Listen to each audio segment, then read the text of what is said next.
Siyudad ng Hong Kong, maliit na teritoryo na sakop ng China. Isa sa pinakamagarang daungan sa mundo. Dinadagsa ng libu-libong mga turista kada taon. Ang tinaguriang financial hub ng Asia na tahanan ng daan-daang negosyante kaya maunlad at asensado. Kilala sa mga mamahaling brand names, sa masarap na pagkain, matatayog na gusali at mga destinasyong siguradong kinagigiliwan ng may salapi. Ngunit ang marangyang katayuan ng Hong Kong ay unti-unting nagbabago. Siguradong magugulat ka sa malalaman mo na mula ng kontrolin nito ng Partido Komunista ilang taon na nakararaan, daan-libo ang lumisan at ang pagbagsak ng ekonomiya ay unti-unting nararamdaman. Mayroong mga naniniwala at marami din namang naghihinala. Ang tanong, totoo ba?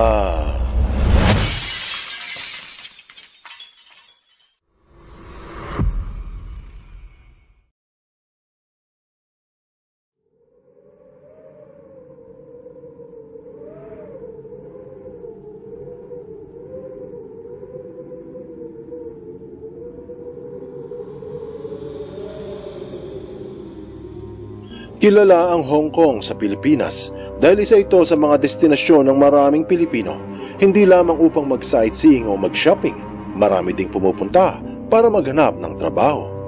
Sumobra pa nga sa 200,000 Pinoy ang naninirahan sa syudad noong isang beses. Gayunpaman, may nangyayari ngayon doon na hindi gaano pinag-uusapan ng mga taga roon dahil baka mapagbintang ang kumakalaban sa partido at ito ay lubusang pinagbabawal at pwedeng makulong kung may magtuturo. Sa mga hindi gaano pamilyar sa sitwasyon ng financial hub, kailangan munang bumalik sa nakaraan upang maunawaan ng lubusan ng kasalukuyang katayuan at ang hinaharap ng magarang syudad. Tinawag na Global Financial Hub ang Hong Kong dahil sa ito ay sentro ng pagkakaperahan ng mga kumpanya, ng gastusan, ng bilihan, mga transaksyon, negosyo at kung ano-ano pa. Pero kaila sa marami na dati itong pag-aari ng Britanya nung natalo ang China sa unang Opium War mga taong 1840s. Nasa ilalim ito ng Administrasyong Briton ng 150 taon hanggang noong buwan ng Hulyo taong 1997 nang ibinalik ito muli sa kamay ng mga komunista. Marami sa mainland China ang nagalak sa pangyayari dahil nga naman sa wakas ang financial hub ay naibalik na, pero hindi lahat ay masaya. Dahil hindi lahat ng mga Hong Kongers ay sang-ayon sa mahigpit na kapit ng mga namumuno. Sa loob ng maraming taon, nanamasa ang mga taga-syudad dahil ang kasunduan ay ibabalik man ng Hong Kong sa China, pero sa loob ng 50 taon, walang pagbabago magaganap sa syudad. Kaya panatag ang loob ng marami na sinabi ng mga komunista na one country, two systems ang gagawin. Sa madaling sabi, bagamat bahagi na sila ng China, mananatili itong may sariling batas at may sariling politika. Ganito rin ang pangako ng CCP sa mga Taiwanese, ang one country, two systems kung sila ay magpapasakop. Napakagandang kasunduan para sa mga Hong Kongers at mga 200,000 Pilipinong doon na nakatira. Pero, kailan ba matututo ang madla pagdating sa pakikipagkasunduan sa mga komunista? Ilang dekada na malaya at marangya ang buhay sa Hong Kong. Sa makatuwid, inulat ng Department of State ng Estados Unidos noong 2001 na kahit sa ilalim ng China, ang Hong Kong ang pinakamalayang syudad sa Asia. Desidido ang pamahalaan doon na panatiliin ang klase ng kanilang buhay, habang nirerespeto naman ng China ang kalagayan ng gobyerno doon. Pinahayag sa Hong Kong Journal na bagamat nasaksihan ng ilang problema sa Hong Kong, pagpasok ng taong 2000, nakaramdam ito ng malaking pag-asenso na 10% sa kanilang GDP o lahat-lahat ng serbisyo at produkto sa syudad. Tapos sa mga sumunod pang taon, 2004 at 2005, nagpatuloy ang pagunlad doon. Hanggang lumantad ang tunay na kulay ng mga komunista. Joining me right now to talk more about the threat of Communist China is the Gatestone Institute Senior Fellow. He is author of The Coming Collapse of China as well as... Taong 2003 nabigla ang mga taga-Hong Kong sa isang proposisyon mula sa mainland China. Isang batas na titibag sa kanilang kasiyahan at kalayaan. ang Hong Kong National Security Bill ng 2003. Ayon sa isinusulong na batas, ipagbabawal ng China ang anumang gawain na laban sa ideolohiya ng mga komunista, katulad ng pagprotesta laban sa gobyerno, mga turo na hindi sangayon sa partido. Dahil dito, isang malaking pag-aalsa ang naganap kung saan kalahating milyong katao ang nagparada sa kalsada. Nahalata ng mga taga-roon na ang gustong mangyari ng partido ay ang paghigpit ng kapit nito sa syudad. Pero swerte naman sila dahil sa tindi ng protesta, nabara ang batas. Taong 2012, gustong baguhin ng China ang turo sa mga paaralan sa Hong Kong at isingit ang ideolohiya ng komunismo upang hikayatin ang kabataang maging tapat sa partido. Katulad ng nakaraan, sinalubong ito ng malaking protesta. Tapos taong 2014, nabalitaan sa buong mundo ang marahas na umbrella protest sa Hong Kong laban sa mga pagbabagong nais ng partido sa politika ng syudad. Gusto ng grupo na maglagay ng mas maraming miyembro ng komunista sa pamunuan ng Hong Kong. Tapos taong 2016, nagprotesta muli ang mga taga-roon para sa kanilang kalayaan laban sa humihigpit na patakaran mula sa China. Patunay na ayaw ng mga Hong Kongers ang batas ng komunismo.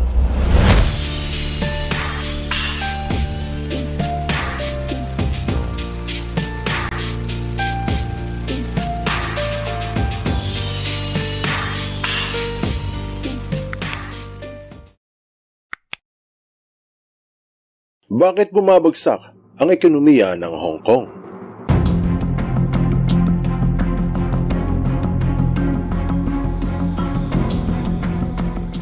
Sa dinami-dami ng batas na gustong isulong ng mga komunista sa China, sinasalubong ito ng protesta mula sa mga taga-Hong Kong na ayaw magpasakal sa partido.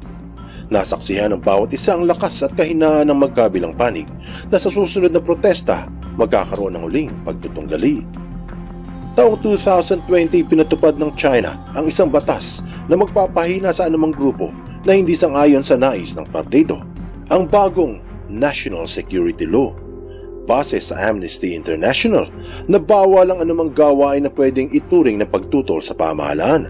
Kasama dito ang mga protesta laban sa gobyerno, ang pagulat na hindi sang-ayon sa mga komunista, at anumang pagpupulong na may hangaring tumutol sa partido. Dahil sa batas, marami ang pinakulong at maraming pahayagan ang pinasara. Inulat sa Hong Kong Free Press na ang bilyonaryong founder ng Apple Daily newspaper na si Jimmy Lai ay inaresto sa paratang na nakikipag-ugnay ito sa mga dayuhan upang kalabanin ng mga komunista. Sinabi sa Financial Times noong taong 2022 na hinaharap ang malubhang pagbagsak ng free press sa Hong Kong. Ayon sa ulat, nagsara na ang kilalang Citizens News dahil sa pag-aresto sa mga journalist ng isa pang pahayagan, ang Stand News. Sa National Security Law, pinagbabawal ang pag-ulat laban sa mga komunista o pagpuna sa partido. Dahil sa mga pangyayari, dito nagsimulang magbago ang buhay sa Hong Kong. Taong 2021, binalita sa East Asia Forum na nagkaroon ng population exodus paalis ng Hong Kong. Ayon sa ulat, ito ay dahil sa security law ng China. Sinabi na ang mga lilisan ay magdadala ng kanilang yaman sa ibang bansa. Kaya siguro nagluwag ang ilang nasyon upang madaling makalipat ang libu-libong Hong Kongers sa abroad. Pero hindi yan ang mahalaga. Dahil ayon sa Hong Kong Free Press noong taong 2023, nakalahati ng mga professional sa syudad ay gusto na ring umalis at marami ang nag-apply na sa abroad. Kung magkakaganon, syempre hihina ang mga industriya ng teknolohiya. Kaya sinabi sa Channel News Asia na mauubos yung matatalinong professional sa Hong Kong at hindi na ito maibabalik muli. Pinahayag ng South China Morning Post na 3 taong bumaba ang populasyon sa Hong Kong at ayon sa pahayag, taong 2022, 60,000 residente ang lumipat sa ibang bansa. Pero nung matapos ang taong 2023, ang balita ng Dim Sum Daily na sobra sa kalahating milyong residente ang umalis ng syudad.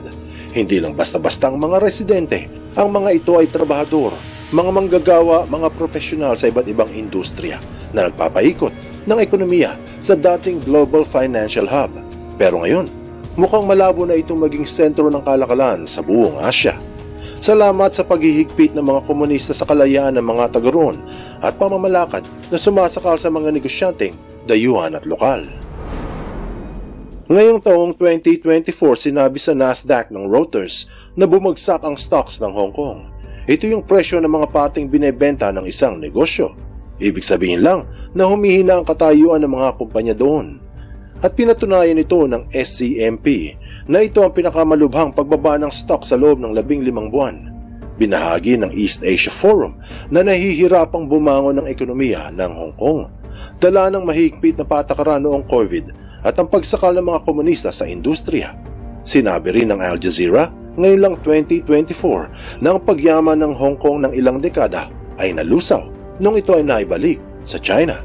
Kaya ang konklusyon ng Bloomberg ay isang krisis pampinansyal ang hinaharap ng Hong Kong, ang malubhang financial crisis katulad ng naganap sa Asia noong taong 1998. Anong aral ang mapupulot dito? Talagang sayang ang nangyayari ngayon sa Hong Kong at siguradong nadarama ito ng 200,000 Pilipino na nakatahan doon. Marami ang nagsasabi na may babalik lang ang kinang ng global financial hub ng Asia kung luluwagan ng mga komunista ang paghawak nito sa syudad. Pero ano ang posibilidad na ito ay mangyari? Halata naman na mas mahalaga ang pwesto sa politika ng partido kaysa sa buhay ng mga taga roon. Kaya totoo nga ang sabi nila na ang paghawak sa labis na kapangyarihan ay nagbubunga ng pangabuso sa kanyang kapwa. Buksan mo ang iyong isip at hayaang lumalim pa ng lubusan ng iyong pangunawa sa mga kasaysayang kapupulutan ng maraming aral. Tandaan, katotohanan ng susi sa tunay na kalayaan.